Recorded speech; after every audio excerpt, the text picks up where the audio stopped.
ಕರ್ನಾಟಕ ರಾಜಕೀಯದಲ್ಲಿ ದಲಿತ ಸಿಎಂ ವಿಚಾರ ಸಂಚಲನ ಮೂಡಿಸ್ತಾ ಇದೆ. ನಿಜಕ್ಕೂ ಕೂಡ ಇಂದಿನಿಂದ ಚರ್ಚೆ ಇತ್ತು, ಆದರೆ ಈ ಚರ್ಚೆ ಈಗ ದೊಡ್ಡ ಮಟ್ಟದಲ್ಲಿನೇ ಬರ್ತಾ ಇದೆ.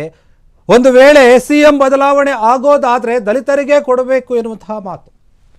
ದಲಿತ ಸಿಎಂ ವಿಚಾರ ರಾಜ್ಯ ರಾಜಕೀಯದಲ್ಲಿ ದೊಡ್ಡ ಮಟ್ಟದ ಚರ್ಚೆ ಆಗ್ತಾ ಇದೆ, ಮತ್ತೆ ಮುನ್ನೆಲೆಗೆ ಬರ್ತಾ ಇದೆ. ದಲಿತ ಸಿಎಂ ಕೂಗು, ನಾಯಕತ್ವ ಬದಲಾವಣೆ ಚರ್ಚೆ ಬೆನ್ನಲ್ಲೇ ಕಾಂಗ್ರೆಸ್ನಲ್ಲಿ ದಲಿತ ಅಸ್ತ್ರ ಪ್ರಯೋಗ ಆಗ್ತಾ ಇದೆ. ಹೈಕಮಾಂಡ್ ಮೇಲೆ ಒತ್ತಡವನ್ನು ಹೇರ್ತಾ ಇದ್ದಾರಾ ಕೈ ನಾಯಕರು ಎನ್ನುವಂತಹ ಪ್ರಶ್ನೆ. ಬದಲಾವಣೆ ಮಾಡುವುದಾದರೆ ದಲಿತರಿಗೇನೆ ಪಟ್ಟವನ್ನು ನೀಡಿ ಅಂತ ಹೇಳಿ ಪಟ್ಟು ಹಿಡಿದುಕೊಂಡು ಕೂತಿದ್ದಾರೆ. ಹೈಕಮಾಂಡ್ ಮುಂದೆ ದಲಿತ ನಾಯಕರು ಈ ರೀತಿಯಾಗಿ ಪಟ್ಟು ಹಿಡಿದು ಒತ್ತಡವನ್ನು ಹಾಕ್ತಾ ಇದ್ದಾರೆ. ಸಿಎಂ ಸಿದ್ದರಾಮಯ್ಯಗೆ ಎದುರಾಗ್ತಾ ಇದೆಯಾ ಸ್ವಯಂಕೃತ ಸವಾಲು ಎನ್ನುವಂತಹ ಪ್ರಶ್ನೆ. ಸಿಎಂ ನಿವಾಸ ಕಾವೇರಿಯಲ್ಲಿ ಗರಿಗೆದರಿದೆ ರಾಜಕೀಯ ಚಟುವಟಿಕೆಗಳೆಲ್ಲವೂ ಕೂಡ. ಈಗ ದಲಿತ ನಾಯಕರೊಂದಿಗೆ ಮೀಟಿಂಗ್ ಮಾಡಿದ್ದಾರೆ ಸಿಎಂ ಸಿದ್ದರಾಮಯ್ಯ ಅವರು. ರಾಜ್ಯ ಕಾಂಗ್ರೆಸ್ನಲ್ಲಿ ನಾಯಕತ್ವದ ಬದಲಾವಣೆಯ ವಿಚಾರ ಚರ್ಚೆಯಲ್ಲಿರುವಾಗಲೇ ಈಗ ದಲಿತ ಸಿಎಂ ಕೂಗು ಜೋರಾಗಿ ಕೇಳಿ ಬರ್ತಾ ಇದೆ. ಈ ರೇಸ್ನಲ್ಲಿ ಮುಖ್ಯವಾಗಿ ಕೇಳಿ ಬರುವಂತಹ ಹೆಸರು ಯಾವಾಗಲೂ ಕೂಡ ಪರಮೇಶ್ವರ್ ಅವರದ್ದೇ ಆಗಿರುತ್ತೆ.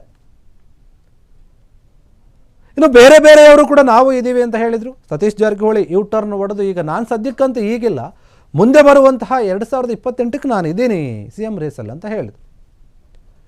ಇನ್ನು ಬೇರೆ ಬೇರೆ ನಾಯಕರೇನಿದ್ದಾರೆ, ಎಲ್ಲೋ ಒಂದು ಕಡೆ ಈ ನಾಯಕತ್ವದ ವಿಚಾರ ಬಂದಾಗ ಬದಲಾವಣೆ ಹೈಕಮಾಂಡ್ ಮಾಡುತ್ತೆ ಅನ್ನೋದಾದರೆ ಅಲ್ಲಿ ದಲಿತರಿಗೇನೆ ಸ್ಥಾನವನ್ನು ಕೊಡಬೇಕು. ಯಾಕಂದರೆ ಈ ಹಿಂದೆ ಎಂದೂ ಕೂಡ ದಲಿತರು ಸಿಎಂ ಆಗಿಲ್ಲ ಕಾಂಗ್ರೆಸ್ನಲ್ಲಿ. ಹೀಗಾಗಿ ಇದ್ರ ಬಗ್ಗೆ ಚರ್ಚೆ ಆಗ್ತಾ ಇದೆ. ಸಿಎಂ ಸಿದ್ದರಾಮಯ್ಯ ಅವರು ದಲಿತ ನಾಯಕರ ಜೊತೆ ಮೀಟಿಂಗ್ ಮಾಡಿದ್ದಾರೆ. ದಿಢೀರ್ ಈ ಮೀಟಿಂಗ್ಗೆ ಕಾರಣ ಏನಿರಬಹುದು, ಏನಾಗ್ತಾ ಇದೆ ಕಾಂಗ್ರೆಸ್ನಲ್ಲಿ? ದಲಿತ ಸಿಎಂ ಕೂಗೇನು ಜಾಸ್ತಿ ಬರ್ತಾ ಇದೆಯಲ್ಲ, ಈ ನಡುವೆ ಪರಮೇಶ್ವರ್ ಮತ್ತು ಎಚ್.ಸಿ. ಮಹಾದೇವಪ್ಪ ಆಗಿರ್ಬೋದು, ಕೆ.ಎಚ್. ಮುನಿಯಪ್ಪ, ಶಿವರಾಜ್ ತಂಗಡಗಿ, ಈ 4 ದಲಿತ ನಾಯಕರ ಜೊತೆ ಸಿಎಂ ಸಿದ್ದರಾಮಯ್ಯ ದಿಢೀರಾಗಿ ಮೀಟಿಂಗ್ ಮಾಡಿದ್ದಾರೆ. ಯಾಕೆ ಎನ್ನುವಂತಹ ಪ್ರಶ್ನೆ ಕಾಂಗ್ರೆಸ್ನಲ್ಲಿ ನಿಜಕ್ಕೂ ಕೂಡ ಇದೇ ವಿಚಾರ ಚರ್ಚೆ ಆಗ್ತಾ ಇದೆ. ಒಂದೊಂದು ಬಾರಿ ಒಂದೊಂದು ರೀತಿಯ ಹೇಳಿಕೆಗಳನ್ನು ಸಿಎಂ ಬಣದ ನಾಯಕರು, ಡಿ.ಸಿ.ಎಂ ಬಣದ ನಾಯಕರು ಕೊಡ್ತಾ ಇರಬೇಕಾದ್ರೆ ಇನ್ನೊಂದು ಪ್ರತ್ಯೇಕವಾದಂತಹ ಬಣ ಇದೆ ಎನ್ನುವಂಥದ್ದು ಆಗಾಗ ಕೇಳಿ ಬರ್ತಾ ಇತ್ತು. ಅದೇ ದಲಿತ ಸಿಎಂ ಕೂಗನ್ನು ಹೇಳುವಂಥವರ ಬಣ. ಕೆ.ಎನ್. ರಾಜಣ್ಣ ಕೂಡ ಈ ಹಿಂದೆ ಹೇಳಿದರು, ಎಚ್.ಸಿ. ಮಹಾದೇವಪ್ಪ ದಲಿತರಿಗೆ ಕೊಡಬೇಕು, ನಮಗೂ ಒಂದು ಚಾನ್ಸ್ ಕೊಡಬೇಕು ಒಂದು ವೇಳೆ ಬದಲಾವಣೆ ಆಗೋದಾದರೆ. ಯಾಕಂದರೆ ನೋಡಿ, ಪರಮೇಶ್ವರ್ ಅವರಿಗೆ ಕೊಡಬೇಕಾದಂತಹ ಕೂಲಿ ಇನ್ನೂ ಕೂಡ ಬಾಕಿ ಇದೆ, ಅದನ್ನು ತೀರಿಸಬೇಕು. ಸೀನಿಯಾರಿಟಿ ವೈಸ್ ಬರೋದಾದರೆ, ಅನುಭವಿಗಳ ಒಂದು ಲೀಸ್ಟಲ್ಲಿ ಕೂಡ ಬರೋದಾದರೆ ಮೊದಲಿಗೆ ಬರುವಂತಹ ಹೆಸರೇ ಪರಮೇಶ್ವರ್ ಅವರ ಹೆಸರು. ಡಿ.ಕೆ. ಶಿವಕುಮಾರ್ಗಿಂತಲೂ ಕೂಡ ಸಾಕಷ್ಟು ಅನುಭವವನ್ನು ಹೊಂದಿರುವಂತಹ ಮತ್ತು KPCC ಅಧ್ಯಕ್ಷ ಸ್ಥಾನವನ್ನು ಕೂಡ ಸರಿಯಾದ ರೀತಿಯಲ್ಲಿ ನಿರ್ವಹಣೆ ಮಾಡಿದಂತಹ ವ್ಯಕ್ತಿ ಯಾರಾದರೂ ಇದ್ದರೆ ಅದು ದಲಿತರಲ್ಲಿ ಪರಮೇಶ್ವರ್ ಅವರು ಮಾತ್ರ. ಹೀಗಾಗಿ ಈ ವಿಚಾರವಾಗಿ ದಲಿತ ನಾಯಕರ ಜೊತೆ ಮೀಟಿಂಗ್ ಮಾಡಿದಾರಂತೆ. ಈ ಬಗ್ಗೆ ಮತ್ತಷ್ಟು ಮಾಹಿತಿಯನ್ನು ಕೊಡ್ತಾರೆ ನಮ್ಮ ಪ್ರತಿನಿಧಿ ಮಾರುತಿ ನಾಯಕ್.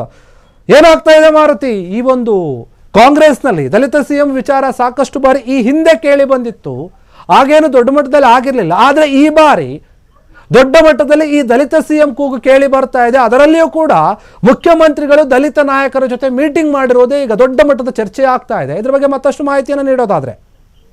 ಎಸ್ ಭೀಮೇಶ್, ಏನು ಈಗ ಕಾಂಗ್ರೆಸ್ನಲ್ಲಿ ಬಹು ದೊಡ್ಡವಾಗಿ ಚರ್ಚೆ ಆಗ್ತಾ ಇರೋಂಥದ್ದು ಮತ್ತು ಏನು ಈಗೆಲ್ಲವೂ ಕೂಡ ಕೇಂದ್ರ ಬಿಂದು ಆಗಿರುವಂಥದ್ದು ಸಿಎಂ ಕುರ್ಚಿ ಮೇಲೆ. ಯಾಕೆಂದ್ರೆ ಈಗಾಗಲೇ ಸಿಎಂ ಸಿದ್ದರಾಮಯ್ಯ ಅವರು ಅಧಿಕಾರಕ್ಕೆ ಅಂದ್ರೆ ಕಾಂಗ್ರೆಸ್ಸೇ ಅಧಿಕಾರಕ್ಕೆ ಬಂದು 3 ವರ್ಷ ಆಗಿದೆ.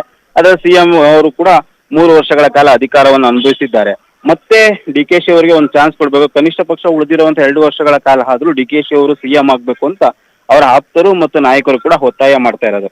ಇದರ ಮಧ್ಯೆ ಈಗಾಗಲೇ ದಲಿತ ಸಿಎಂ ಅಸ್ತ್ರವನ್ನು ಕೂಡ ಸಿಎಂ ಸಿದ್ದರಾಮಯ್ಯರು ಪ್ರಯೋಗ ಮಾಡಿರುವಂಥದ್ದು. ಯಾಕೆಂದ್ರೆ ಮೊದಲಿಂದಲೂ ಕೂಡ ಡಿ.ಕೆ.ಶಿ ವರ್ಸಸ್ ಸಿದ್ದರಾಮಯ್ಯ ಇದ್ದಂತಹ ಈ ಸಿಎಂ ಕುರ್ಚಿ ಕಿತ್ತಾಟ ಈಗ ದಲಿತರು ಎಂಬ ಮುನ್ನೆಲೆಗೆ ಬಂದಿರುವಂಥದ್ದು. ಇದು ಕೂಡ ಸಾಕಷ್ಟು ದೊಡ್ಡ ಮಟ್ಟದಲ್ಲಿ ಚರ್ಚೆ ಆಗ್ತಿರುವಂಥದ್ದು. ಕಳೆದ 1 ವಾರದಿಂದಲೂ ಕೂಡ ಇದರ ಬಗ್ಗೆ ರಾಜಕೀಯ ವಲಯದಲ್ಲಿ ಮತ್ತು ಕಾಂಗ್ರೆಸ್ನಲ್ಲಿ ಚರ್ಚೆ ಆಗ್ತಾ ಇರುವಂಥದ್ದು. ಈಗಾಗಲೇ ಸತೀಶ್ ಜಾರಕಿಹೊಳಿ ಅವರು ಕೂಡ ಹೈಕಮಾಂಡ್ಗೆ ಹೋಗಿ ಇದರ ಬಗ್ಗೆ ಚರ್ಚೆ ಮಾಡಿದ್ದಾರೆ. ಅಂದ್ರೆ SC/ST ವಿಭಾಗದಿಂದ ಅಂದ್ರೆ ಆ ಸಮುದಾಯದಿಂದ ಯಾರಾದ್ರೂ ಒಬ್ರು ಸಿಎಂ ಆಗ್ಬೇಕು ಅಂತ ಒತ್ತಾಯ ಮಾಡ್ತಿದ್ದಾರೆ. ಅವರು ಕೂಡ ಒಂದಷ್ಟು ಜನ ಶಾಸಕರ ಜೊತೆ ದೆಹಲಿಗೆ ತೆರಳಿದ್ರು ಎಂಬುದು ಕೂಡ ಚರ್ಚೆ ಆಗ್ತಾ ಇರುವಂಥದ್ದು. ಇದರ ಮಧ್ಯೆ ಈಗ ಇನ್ನಷ್ಟು ಹತ್ತಿರವಾಗ್ತಿರುವಂಥದ್ದು. ಈಗಾಗಲೇ ಪರಮೇಶ್ವರ್ ಕೂಡ ಇದರ ಬಗ್ಗೆ ಹೇಳಿಕೆಗಳನ್ನ ನೀಡಿರುವಂಥದ್ದು. ಯಾಕೆಂದ್ರೆ ದಲಿತರು ಸಿಎಂ ಆದ್ರೆ ತಪ್ಪೇನಿದೆ, ಯಾಕೆ ಕಾಂಗ್ರೆಸ್ನಲ್ಲಿ ಅವಕಾಶ ಕೊಡಬಾರ್ದ ಅಂತ ಪ್ರಶ್ನೆಯನ್ನ ಕೂಡ ಈಗ ಪರಮೇಶ್ವರ್ ಪ್ರಶ್ನೆ ಮಾಡ್ತಿರುವಂಥದ್ದು. ಇದರ ಮಧ್ಯೆ ಯಾಕೆಂದ್ರೆ ಈ ಡಿ.ಕೆ.ಶಿ ಅವರನ್ನ ಸಿಎಂ ಸ್ಥಾನದಿಂದ ತಪ್ಪಿಸಲು ಈಗ ದಲಿತಾಸ್ತ್ರ ಪ್ರಯೋಗ ಮಾಡಿದ್ದಾರೆ ಅಂತ ಈಗ ಕಾಂಗ್ರೆಸ್ ನಲ್ಲಿ ಚರ್ಚೆ ಆಗ್ತಿದೆ. ಆದ್ರೆ ಇದೆಲ್ಲವೂ ಎಲ್ಲೋ ಒಂದ್ ಕಡೆ ಅದು ಪಕ್ಷದಲ್ಲಾಗಿರ್ಬೋದು ಮತ್ತು ಕಾರ್ಯಕರ್ತರಲ್ಲಾಗಿರ್ಬೋದು ಇದು ಸಾಕಷ್ಟು ದೊಡ್ಡ ಮಟ್ಟದಲ್ಲಿ ಗೊಂದಲ ಉಂಟಾಗ್ತದೆ. ಯಾಕೆಂದ್ರೆ ಮುಂದಿನ ಮಾರ್ಚ್ 6ನೇ ತಾರೀಕು ಕ್ಯಾಬಿನೆಟ್ ಅಂದ್ರೆ ಬಜೆಟ್ ಮಂಡಿಸೋಕೆ ಸಿದ್ದರಾಮಯ್ಯ ಅವರು ಸಿದ್ಧತೆ ನಡೆಸ್ಕೊಂಡಿರುವಂತದ್ದು. ಇದರ ಮಧ್ಯೆ ಈಗ ಸಿಎಂ ಕುರ್ಚಿ ಕಿತ್ತಾಟ ಆಗಿರ್ಬೋದು ಮತ್ತು ದಲಿತ ಸಿಎಂ ಏನು ಚರ್ಚೆಗೆ ಬಂದಿದೆ, ಇದು ಕೂಡ ಕಾಂಗ್ರೆಸ್ ನಲ್ಲಿ ಒಂದು ರೀತಿಯಾದಂತ ಎಲ್ಲವೂ ಸರಿ ಇಲ್ಲ. ಇಲ್ಲಿ ಮುಂದಿನ ಸಿಎಂ ಅಥವಾ ಬದಲಾವಣೆ ಆಗುತ್ತಾ ಇಲ್ವಾ ಎಂಬುದು ಕೂಡ ಈಗ ಸಾಕಷ್ಟು ಕುತೂಹಲ ಮೂಡಿರುವಂತದ್ದು. ಇದರ ಮಧ್ಯೆ ಇವತ್ತು ಸಿಎಂ ಸಿದ್ದರಾಮಯ್ಯರು ಮಹಾದೇವಪ್ಪ ಆಗಿರ್ಬೋದು ಮತ್ತೆ ಏನು ಅದೇ ರೀತಿಯಿಂದ ಡಾಕ್ಟರ್ ಜಿ ಪರಮೇಶ್ವರ್ ಆಗಿರ್ಬೋದು ಮತ್ತೆ ಈ ರೀತಿಯಾದಂತ ಯಾರೆಲ್ಲ ದಲಿತ ಸಚಿವರಿದ್ದಾರೆ ಅವರನ್ನ ಇವತ್ತು ತಮ್ಮ ಸ್ವಗೃಹದ ಕೃಷ್ಣಗೆ ಕರೆಸಿ ಈ ವಿಚಾರವಾಗಿ ಮಾತನಾಡಿರುವಂತದ್ದು ಅಂತ ಹೇಳಲಾಗ್ತಿದೆ. ಆದ್ರೆ ಕೆಲ ಸಚಿವರುಗಳು ಹೇಳ್ತಾ ಇರುವಂತದ್ದು ಕೇವಲ ಬಜೆಟ್ ವಿಚಾರವಾಗಿ ಮತ್ತು ನಮ್ಮ ಸಮುದಾಯಕ್ಕೆ ಏನೆಲ್ಲ ಅನುದಾನವನ್ನ ಬರಬೇಕು ಅದರ ಬಗ್ಗೆ ಮಾತ್ರ ಚರ್ಚೆ ಮಾಡಿರುವಂತದ್ದು. ಇಲ್ಲಿ ದಲಿತ ಸಿಎಂ ಬಗ್ಗೆ ಚರ್ಚೆ ಮಾಡಿಲ್ಲ ಅಂತ ಸಚಿವರು ಹೇಳಿದ್ರು ಕೂಡ ಇತ್ತೀಚಿನ ಕಳೆದ ಒಂದು ವಾರದಿಂದ ಸಚಿವ ಏನು ಅಂದ್ರೆ ಸಿಎಂ ದಲಿತ ಸಿಎಂ ಬಗ್ಗೆ ಏನ್ ಚರ್ಚೆ ಆಗ್ತಿದೆ ಅದು ಕೂಡ ಎಲ್ಲೋ ಒಂದ್ ಕಡೆ ಸಿಎಂ ಜೊತೆ ಚರ್ಚೆ ಮಾಡಿದ್ರ ಅಥವಾ ಕೇವಲ ಡಿ.ಕೆ.ಶಿ ಯನ್ನ ಸಿಎಂ ಸ್ಥಾನದಿಂದ ಅಂದ್ರೆ ಕುರ್ಚಿಯಿಂದ ದೂರ ಇಡುವ ಪ್ರಯತ್ನಕ್ಕಾಗಿ ಕೇವಲ ಈ ದಲಿತಾಸ್ತ್ರ ಪ್ರಯೋಗ ಮಾಡಿದ್ರ ಎಂಬುದು ಕೂಡ ಸಾಕಷ್ಟು ಕುತೂಹಲ ಮೂಡಿಸಿರುವಂತದ್ದು ಭೀಮೇಶ್. ಎಲ್ಲೋ ಒಂದು ಕಡೆ ಈ ಹಿಂದೆ ಖರ್ಗೆ ಅವರು ಹೇಳಿದ್ರು ದೆಹಲಿಯಲ್ಲಿ ಏನೋ ಒಂದು ಕ್ಲಾರಿಟಿಗೆ ಬಂದಿದ್ದೀವಿ ನಾವು ನಾಯಕತ್ವದ ವಿಚಾರವಾಗಿ ಅಂತ. ಅದ್ರ ಬಗ್ಗೆ ಏನಾದರೂ ಇದೆಯಾ ಅಂತ ಮಾಹಿತಿ ಹೇಳೋದು. ಯಾಕಂದ್ರೆ ಮಲ್ಲಿಕಾರ್ಜುನ ಖರ್ಗೆ ಅವರು ಈ ಹಿಂದೆ ಏನು ಕೂಡ ಮಾತಾಡ್ತಾ ಇರಲಿಲ್ಲ, ಎಲ್ಲವೂ ಕೂಡ ಹೈಕಮಾಂಡ್ ನೋಡ್ಕೊಳ್ಳುತ್ತೆ, ಅವ್ರು ನಿರ್ಧಾರ ಮಾಡ್ತಾರೆ ಅಂತ. ಆದರೆ ಮೊದಲ ಬಾರಿಗೆ ಅವರು ಹೇಳಿದ್ರು ಹೈಕಮಾಂಡ್ ಒಂದು ನಿರ್ಧಾರಕ್ಕೆ ಬಂದಿದೆ ಅಂತ. ಅದ್ರ ಬಗ್ಗೆ ಏನಾದರೂ ಮಾಹಿತಿ ಇದೆಯಾ? ಎಸ್ ಭೀಮೇಶ್, ಈ ಇತ್ತೀಚಿನ ದಿನಗಳಲ್ಲಿ ಏನು ಈ ಸಿಎಂ ಕುರ್ಚಿ ಬಗ್ಗೆ ಚರ್ಚೆ ಆಗ್ತಿತ್ತು, ಅದರ ಬಗ್ಗೆ ಹೈಕಮಾಂಡ್ ನಾಯಕರು ಗಮನ ಹರಿಸಬೇಕು ಅಂತ ಸಾಕಷ್ಟು ಹಿರಿಯ ನಾಯಕರು ಕೂಡ ಹೈಕಮಾಂಡ್ ಜೊತೆ ಚರ್ಚೆ ಮಾಡಿರುವಂತದ್ದು. ಅಂದ್ರೆ ರಾಹುಲ್ ಗಾಂಧಿ ಅವರು ಮತ್ತು ಸೋನಿಯಾ ಗಾಂಧಿ ಅವರಿಗೆ ಏನು ಒಂದು ಮನವಿಯನ್ನ ಮಾಡಿರೋದು. ಯಾಕೆಂದ್ರೆ ಮುಂದಿನ ಲೋಕಸಭಾ ಅಂದ್ರೆ ಸ್ಥಳೀಯ ಚುನಾವಣೆಗಳಾಗಿರ್ಬೋದು ಮತ್ತು ಜಿಬಿಎ ಚುನಾವಣೆ ಬರ್ತದೆ, ಈ ಕುರ್ಚಿ ಕಿತ್ತಾಟಕ್ಕೆ ಒಂದು ಬ್ರೇಕ್ ಹಾಕಿ, ಇಲ್ಲ ಅಂದ್ರೆ ಇದು ಕಾರ್ಯಕರ್ತರುಗಳು ಕೂಡ ಸಾಕಷ್ಟು ಗೊಂದಲ ಮೂಡಿಸುತ್ತೆ ಅಂತ ಹೇಳಿ ಕೂಡ ಮನವಿಗಳನ್ನ ಮಾಡಿದ್ರು. ಅದಕ್ಕೆ ಹೈಕಮಾಂಡ್ ಎಚ್ಚೆತ್ತುಕೊಂಡಂತೆ ಕಾಣ್ತಿದೆ. ಇದರಿಂದಾಗಿ ಮಲ್ಲಿಕಾರ್ಜುನ ಖರ್ಗೆ ಅವರು ಎಲ್ಲವೂ ಒಂದು ಹಂತಕ್ಕೆ ಬಂದಿದೆ, ನಾಯಕತ್ವದ ಬಗ್ಗೆ ಹೈಕಮಾಂಡ್ ನೇರವಾಗಿ ತೀರ್ಮಾನ ಕೈಗೊಳ್ಳುತ್ತೆ ಅಂತ ಮಲ್ಲಿಕಾರ್ಜುನ ಖರ್ಗೆ ಅವರು ಹೇಳ್ತಾ ಇರುವಂತದ್ದು. ಆದ್ರೆ ಈ ಬಜೆಟ್ ಮುಗಿದ ನಂತರ ಇದಕ್ಕೆ ಒಂದು ಫುಲ್ ಸ್ಟಾಪ್ ಬೀಳುವ ಸಾಧ್ಯತೆ ಇರುವಂತದ್ದು. ಇನ್ನೇನು ಬಜೆಟ್ ಕೇವಲ 10 ದಿನಗಳು ಮಾತ್ರ ಬಾಕಿ ಇರೋದ್ರಿಂದ ಈಗ ಸದ್ಯಕ್ಕೆ ಹೈಕಮಾಂಡ್ ಈ ರೀತಿಯಾದಂತಹ ತೀರ್ಮಾನ ಕೈಗೊಳ್ಳಲ್ಲ.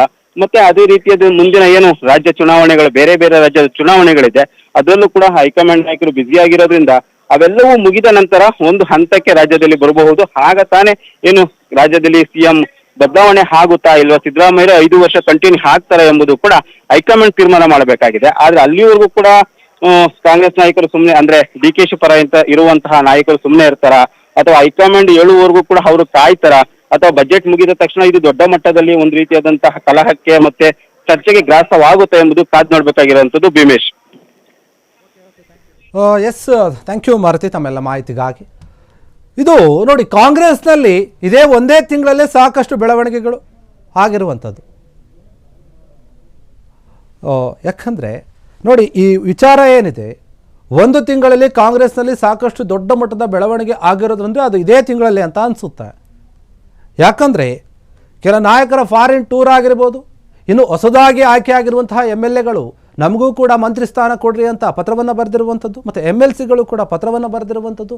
ಈಗ ದಲಿತ ಸಿಎಂ ವಿಚಾರ ಕೂಗು, ದಿಢೀರಾಗಿ ಸತೀಶ್ ಜಾರಕಿಹೊಳಿ ದೆಹಲಿಗೆ ಭೇಟಿ, ಇವೆಲ್ಲವೂ ಕೂಡ ನಾವು ಒಂದೇ ತಿಂಗಳಲ್ಲಿ ನೋಡ್ತಾ ಇದ್ದೀವಿ.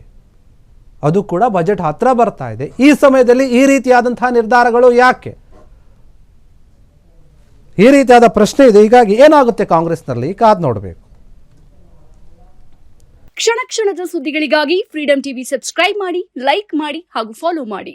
ಹೊಸ ಸುದ್ದಿಗಳ ನೋಟಿಫಿಕೇಶನ್ಗಾಗಿ ಬೆಲ್ ಐಕಾನ್ ಮೇಲೆ ಕ್ಲಿಕ್ ಮಾಡಿ.